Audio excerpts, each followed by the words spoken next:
Ok, salutations à tous et bienvenue dans cette nouvelle vidéo. Je suis Marc, HB9GXP, et aujourd'hui je vais vite vous montrer comment configurer AmRadio Deluxe, notamment le logbook d'AmRadio Deluxe pour pouvoir recevoir automatiquement les logs depuis WSJTX, donc le logiciel que j'utilise pour faire du FT8. Voilà.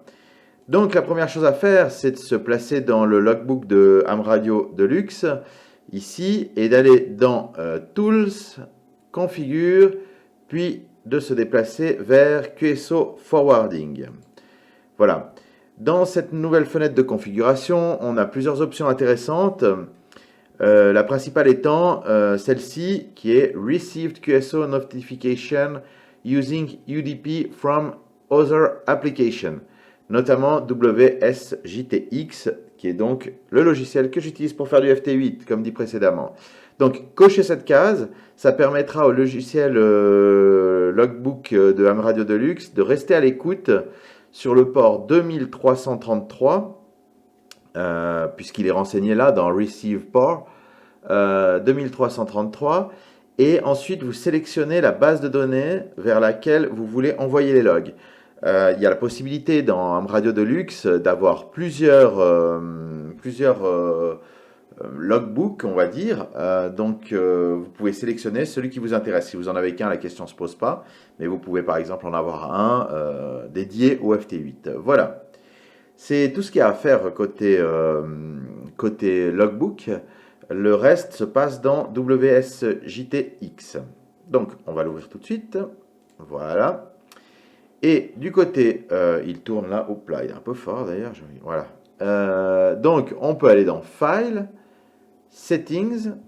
Et ici, dans Reporting, on va avoir tout en bas Secondary UDP Server.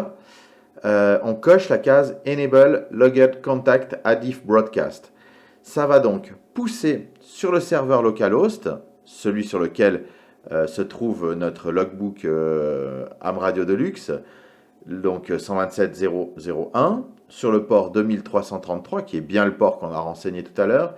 Ça va pousser chacun des logs qu'on va valider directement dans le logbook de AmRadio. Voilà, c'était tout simple, c'est une rapide vidéo pour vous montrer comment configurer ça.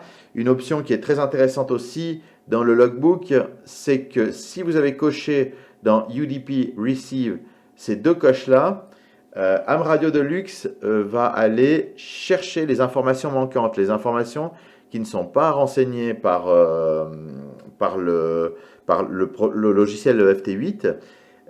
Donc, il va automatiquement aller chercher le nom du contact ou son adresse, son pays, etc., qui sont des informations qui ne sont pas forcément connues lors du log dans WSJTX. Voilà, c'est tout pour cette petite vidéo. Merci de l'avoir suivi. 73 à vous tous et à bientôt.